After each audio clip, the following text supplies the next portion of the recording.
In the vast expanse of the Andromeda Milky Way coalition, humanity found itself seated at the grand table of the Galactic Council for the first time.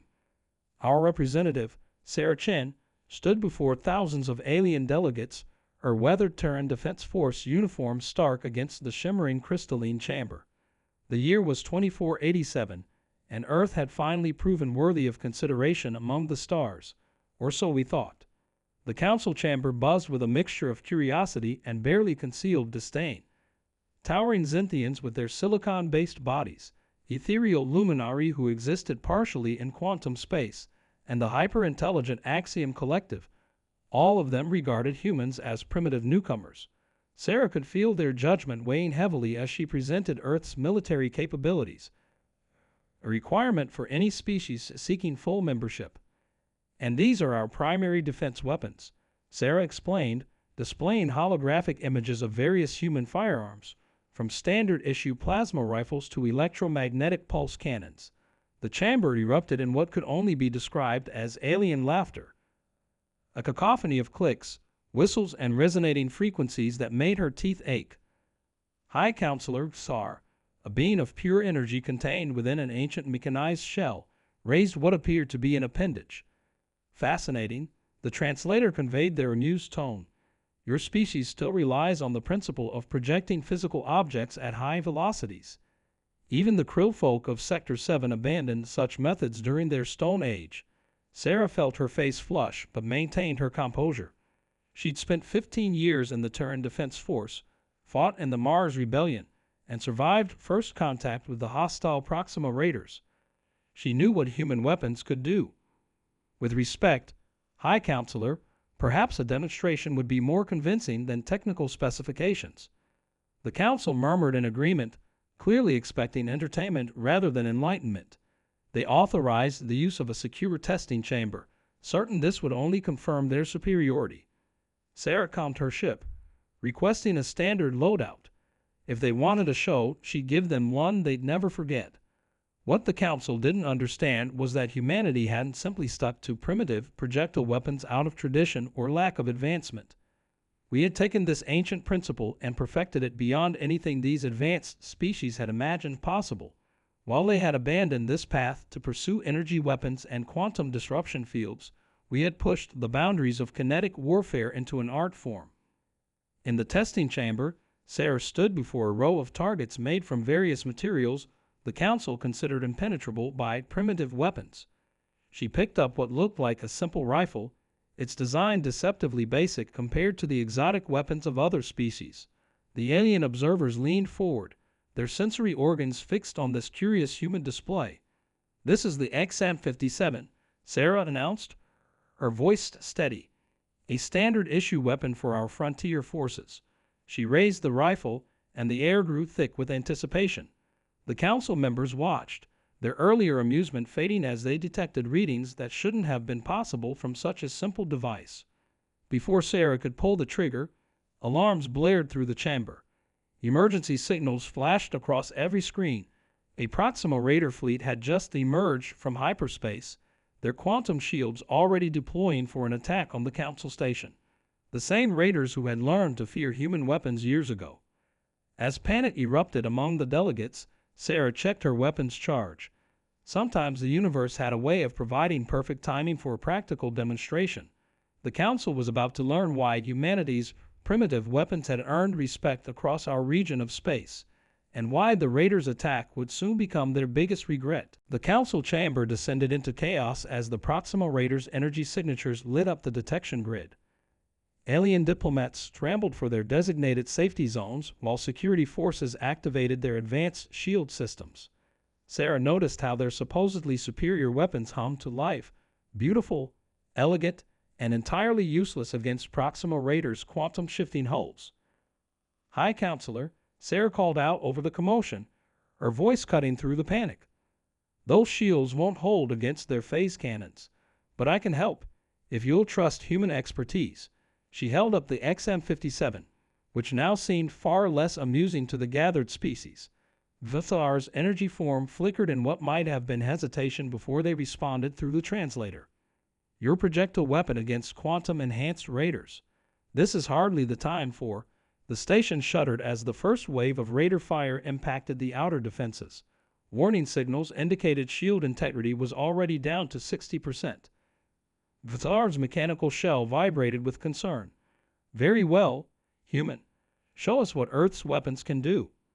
Sarah immediately switched to her tactical frequency. "This is Commander Chen. I need Strike Team Delta, full loadout, priority transport to Council Station's primary defense grid." Within seconds, the air crackled with the distinctive blue flash of human transportation technology. 5 Terran soldiers materialized, each carrying what the Council had dismissed as outdated weapons. The Raiders' second volley hit harder than the first. Shield integrity dropped to 40%. Through the station's massive view panels, they could see the Raider ships shifting in and out of normal space, making them nearly impossible to target with energy weapons. This was their standard tactic: become virtually untouchable while hammering their target's defenses. "Lieutenant Rivera, set up the gravity anchors," Sarah ordered. "Sergeant Chen, I want hypervelocity rounds loaded and ready in 30 seconds. Her team moved with practiced precision while the Council members watched in bewilderment. The Raiders had earned their feared reputation by exploiting their phase-shifting technology. No energy weapon could lock onto their signatures long enough to cause damage. But humanity had learned something valuable during our early encounters with the Raiders. Their quantum shifting required immense power and perfect timing. The slightest disruption to either would force them back into normal space. That's where the gravity anchors came in, devices that looked suspiciously like ordinary tripods to the Council observers. Gravity fields engaged, Rivera reported as the anchors hummed to life. The Raiders, still confident in their superior technology, pressed their attack. They didn't notice the localized gravitational distortions now surrounding the station, distortions that would play havoc with their precise quantum calculations. Sarah shouldered her rifle, its targeting system linking with her neural implant. The Council had laughed at such primitive integration of biology and technology, preferring their pure energy or mechanical solutions. But there was something they hadn't understood about human innovation. We never abandoned a useful technology. We simply found ways to make it better. "Watch closely," Sarah told the High Counselor as the Raiders began their final attack run. "You're about to see why we still use projectile weapons." She nodded to her team, and they took their positions with practiced ease. The Raiders' ships phased into view, their quantum shields flickering as they encountered the gravity anchor's influence. In that moment, as the Council's energy weapons continued to pass harmlessly through the partially phased Raiders, Sarah's finger tightened on her trigger. The XM-57 hummed with a sound that would redefine the galaxy's understanding of human military technology. The Raiders were about to learn, just as the Council was, that sometimes the oldest solutions simply needed the right innovation to become the most effective. The XM-57 didn't make the thunderous boom that ancient firearms had produced. Instead, it released a subtle whisper, followed by a brief flash of blue light. The hypervelocity round, enhanced by human-developed quantum tunneling technology, crossed the space between the station and the lead Raider ship in less than a heartbeat. The Council members watched in stunned silence as the supposedly primitive projectile phased in perfect sync with the Raider vessel. "Impossible," one of the Axiom Collective observers muttered, their crystalline form vibrating with disbelief. The round had matched the Raiders' exact quantum frequency, something their energy weapons had never achieved. The lead ship's shields flared brilliant purple as the projectile passed through their defensive systems like they weren't even there. Sarah didn't wait to watch the impact. She was already sighting her next target. "All units, execute pattern Sierra 7, she commanded. Her team responded instantly, their rifles singing in harmony. Each shot was precisely calculated to match the unique phase signature of their targets, a feat that the Council's top scientists had deemed theoretically impossible. The Raiders, realizing their quantum shifting advantage had been neutralized, attempted to adjust their frequencies. But this was exactly what Sarah had been waiting for. "Lieutenant Rivera, activate secondary anchors now." The gravity field intensified, catching the Raiders mid-shift. Their ships flickered violently between dimensions, trapped in a gravitational web that turned their greatest strength into a devastating weakness. Through the chaos, High Counselor Vthar's mechanical form moved closer to Sarah's position, their energy core pulsing with what might have been excitement or fear. Your weapons. They're not just projectiles, are they? The translator struggled to convey the complex emotions in their voice. Sarah allowed herself a small smile as she tracked another raider ship through her rifle's sight. Humanity never stopped developing ballistic weapons. Counselor, we just learned to combine them with everything else we discovered among the stars. Another whisper, another flash of blue. Another raider ship trapped between dimensions. The station shuddered as the remaining raiders, now desperate, concentrated their fire on a single point in the defense grid. Warning signals blared as structural integrity began to fail in Section 7. The Council's energy weapons continued to fire, but their attacks passed harmlessly through the phase-shifted ships. Despite the success of the human weapons, there were still too many raiders, and they were adapting quickly. They're attempting to overload the gravity anchors. Sergeant Chen reported, his rifle tracking the erratic movement of a raider vessel attempting to break free of the gravitational web. We've got maybe 2 minutes before the system fails. Sarah felt the weight of thousands of alien eyes upon her. The council chamber had fallen completely silent except for the hum of weapons fire and the strain of overtaxed systems. 2 minutes to prove that humanity deserved its place among the stars. 2 minutes to show that sometimes the oldest solutions, refined by centuries of innovation, could succeed where more advanced technology failed. She reached for her final magazine, one she'd hoped she wouldn't need to use. The rounds inside glowed with a faint green light, a sign of the unstable quantum matrices contained within. These were prototype ammunition, approved for testing just days before this council meeting. Using them might cost her commission, but losing this station would cost the galaxy far more. As Sarah loaded the experimental rounds, she caught movement from the corner of her eye. The various council species had moved forward as one, their earlier disdain replaced by intense focus. They watched as she raised her primitive weapon one final time, the quantum matrices in her ammunition beginning to resonate with the chaotic energy of the trapped raider ships. Whatever happened next would forever change the galaxy's understanding of human ingenuity. The Galactic Council had spent hours deliberating, their voices echoing off the pristine walls of the chamber. Delegates from a dozen different species had mockingly dismissed humanity's primitive weaponry, those simple firearms, barely more than relics from an ancient, chaotic past. The council's smug attitude was palpable, each representative confident in the superiority of their advanced technology. To them, Earth's guns were nothing more than a joke, relics of a dying civilization grasping at the remnants of past wars. Commander Dylan Holt, the human envoy, remained stoic in the face of their mockery. His people had long been underestimated, dismissed as little more than animals scrambling to survive. But he knew something they didn't. Humanity had faced the harshest of challenges and emerged stronger with every trial. They may not have the flashy starships or energy weapons capable of vaporizing entire cities, but they had something far more dangerous, an unwavering will to fight and a relentless adaptability. And now, they would show the council just how dangerous that could be. The meeting had barely ended when the first twist arrived, a report from Earth's top defense experts. A new technology had been developed, something so unexpected that it sent shockwaves through the human military. The weapons, previously dismissed as obsolete, had been upgraded with a deadly new capability, one that wasn't based on raw power or sheer volume, but on something far more subtle, manipulation of gravitational fields. Humanity's new guns didn't simply shoot, they bent space itself, altering the path of energy and matter in ways that defied the laws the galactic leaders thought they knew. As news of this breakthrough spread, a rising tension gripped the council chambers. A series of small, seemingly insignificant attacks had been carried out across their colonies, attacks that should have been impossible. Ships had gone missing, and entire fleets vanished from radar, their energy signatures wiped clean from existence, without any sign of what had destroyed them. In each case, the only clue left behind was a strange pattern, an energy pulse, like the one produced by the new human technology. Before they could react, a second, more chilling message arrived.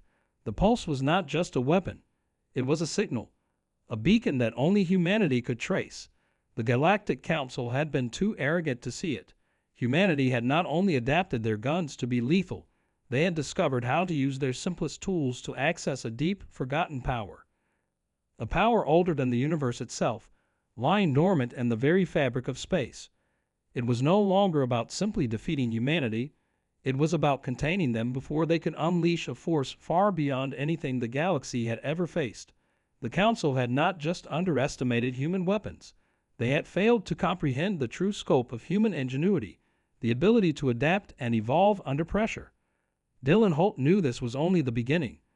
Humanity was no longer a laughingstock, it was now a threat, and the stakes had just been raised higher than anyone could have imagined. As the Council's panic spread through the chambers, a sudden and eerie calm settled over them. The last thing they expected was a message from the one person who could understand what humanity had become, the ancient alien who had once visited Earth, warning of a force that would one day awaken.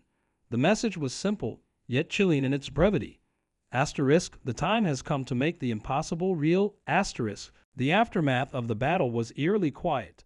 The once mighty Galactic Council's fleet lay in ruins, shattered by the gravitational forces humanity had harnessed. The ships, vast and advanced beyond anything Earth could have dreamed, were now nothing more than twisted fragments, scattered across the void. Commander Dylan Holt stood among the ruins, feeling the weight of his people's victory pressing down on him. The Council, who had laughed at humanity's primitive weapons, were no more. They had underestimated what Earth was capable of, what humans were capable of. Yet, as Holt stood there, something gnawed at him. The feeling of triumph was fleeting, like the calm after a storm. His communications console crackled to life, and a cold, unfamiliar voice filled the air. "You've won a battle, human, but the war is far from over." The voice was unmistakable. It wasn't from the Council, nor any race they had faced before. It came from the ancient alien race, the ones who had left their warnings about the forces humanity was tapping into. Holt's heart skipped a beat. The message wasn't just a threat. It was a promise, a declaration that what they had unleashed was only the beginning. Suddenly, the very fabric of space seemed to warp around him. Gravitational waves began pulsing once more, but this time they weren't coming from Earth. They were coming from the black void where the alien ship had been destroyed. A glowing rift appeared, much larger than before, expanding rapidly, twisting the stars themselves. And through the rift, an enormous shadow began to emerge, something far larger and far older than anything the galaxy had ever known. Holt watched in disbelief as the rift widened further. This wasn't just another ship. It was a whole fleet, emerging from another dimension. A fleet whose ships appeared to be made of pure dark matter, shifting and pulsating as though alive. The gravitational forces they emitted were so powerful that the nearby planets began to tremble, their orbits shifting violently. It was the alien force the Council had warned about, the true architects of the powered humanity had unwittingly tapped into. The fleet's leader, a towering being cloaked in a shifting, black cloak, appeared in front of Holt on the screen. Its voice reverberated in his mind, not through the console. "You have disturbed forces you cannot control, human. You have awakened us, and now you will pay the price." Fear gripped Holt's heart as the enormity of the situation sank in. Humanity was no longer fighting just for survival. It was fighting for the future of the entire galaxy. The ancient aliens weren't just a new enemy. They were the ones who had crafted the very space-time technologies humans had begun to understand. The galaxy was facing a force that had manipulated the very laws of nature for millennia. But Holt wasn't ready to give up. "We don't bow to threats," he said through gritted teeth. "We face them. You may have unleashed your fleet, but Earth has something you'll never understand. Human will *. The alien leader's cold laugh echoed through the transmission. "Your will not save you. The very universe you cling to will bend to our control." Before Holt could react, a pulse of raw gravitational energy erupted from the rift, slamming into Earth's surface with enough force to make the planet shudder. The ground cracked and trembled, and in that moment, Holt realized the full scope of the coming war. The alien fleet was here, and their goal was nothing less than the total domination of space itself. Humanity had made its stand, but the stakes were higher than they ever imagined. Then, just as hope seemed lost, a final unexpected twist cut through the chaos. From the rift, an ancient, forgotten signal pulsed back to Earth. An echo from the past, a message from the very alien race that had warned humanity. The message wasn't a threat, but a revelation. Asterisk, you are not the only one who has awakened. Asterisk. And then the universe itself seemed to pause. A new power, one even the ancient aliens feared, had arrived. The true battle for the galaxy was only just beginning. The pulse of the message reverberated across the void, and for a moment, the vast, pulsating alien fleet seemed to hesitate. Commander Holt's mind raced as he stared at the rift before him. He had no idea what was on the other side, but he knew one thing. Humanity had just been thrust into a battle far bigger than anything they could have imagined. The mysterious signal from the ancient race hinted at a force more powerful than even the dark matter fleet. The real power that had been dormant, hidden from the galaxy for eons. But Holt wasn't about to surrender. He glanced at his crew, humans just like him, people who had struggled and fought through countless trials to survive, to prove that they were more than just a fleeting species. They had made their mark on the galaxy, and they weren't going to lose it now. Prepare for a counter-strike, he said firmly, his voice carrying the weight of determination. We faced the impossible before. We'll face it again. The rift continued to pulse ominously, but as Holt issued the orders, something incredible happened. Across the galaxy, a response came from Earth's allies, the remnants of the forces they had once thought defeated. Other civilizations, who had watched the human struggle with a mixture of disdain and pity, now began to rally together. The message from the ancient race had been received by them too, and they understood its true meaning. Humanity wasn't alone. They were not just a minor player in the cosmic game. They were the key to a much larger balance, and the galaxy needed them to rise. Holt felt a sense of unity surge through him. It wasn't just about Earth anymore. The entire galaxy had just been awakened to the threat that loomed over them, and together, they would face it.